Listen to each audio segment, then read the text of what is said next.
In a saucepan, add 1 stick of butter or a half a cup, 1 cup of water, 2 cups of sugar. We need 4 ounces of unsweetened chocolate, which is 1 whole bar.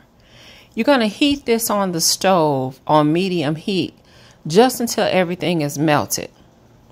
Once you get everything melted, don't let it come to a boil. Just until melted, take it off the heat and set it to the side. Now you're going to sift together 2 cups of flour with 2 teaspoons of baking soda, 1 teaspoon of baking powder, and 1 teaspoon of salt. Sift all that together in a separate bowl. Now you want 1 cup of sour cream, and you're going to add that to your chocolate mixture. Whisk until smooth, and then you're going to come in and add your 2 room temperature eggs. And I didn't say it, but the sour cream should be at room temperature as well. Whisk those into your chocolate mixture till it's nice and smooth.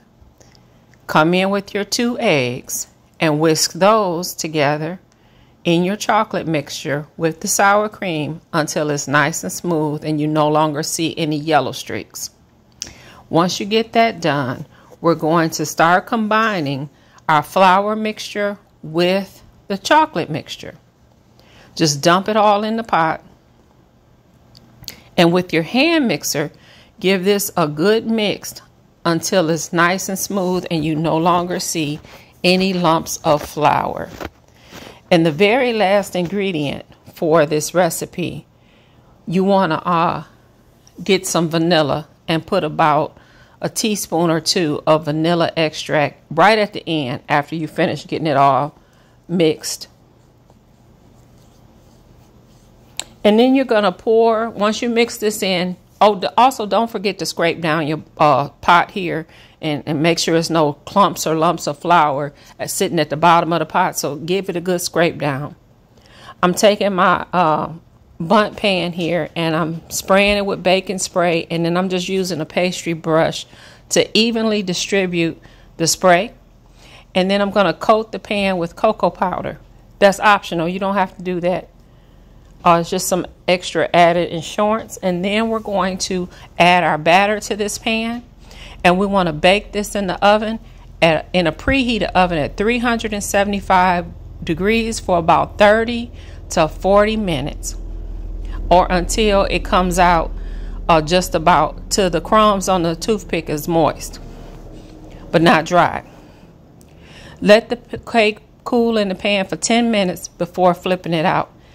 And then I think I let it sit on the counter for about a total of 40 minutes before I made my icing.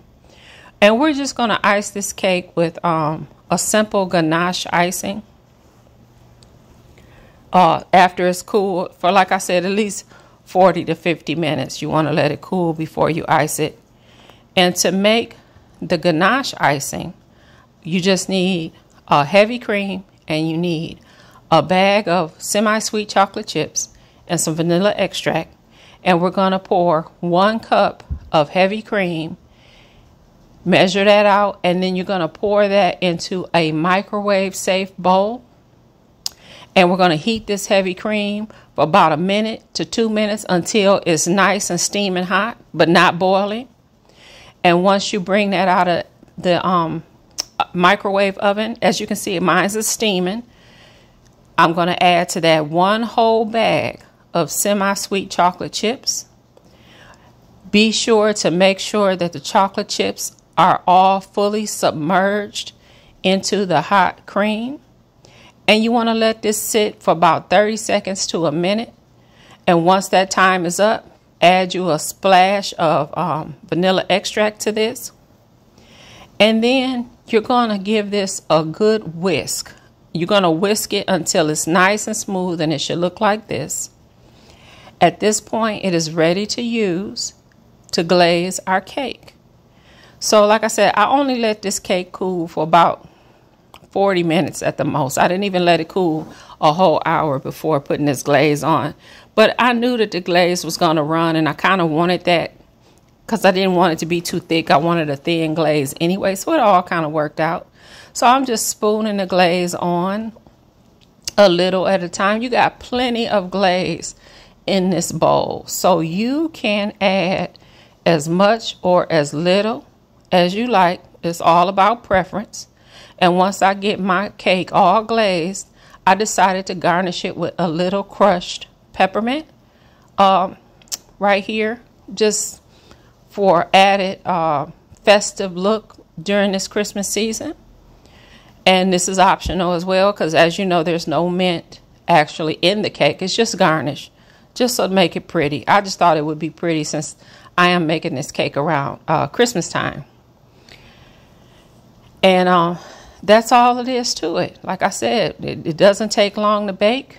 It doesn't take a whole lot of ingredients. It's still completely from scratch.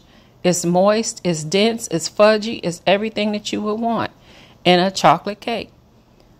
Chocolate sour cream bundt cake. Give it a try today.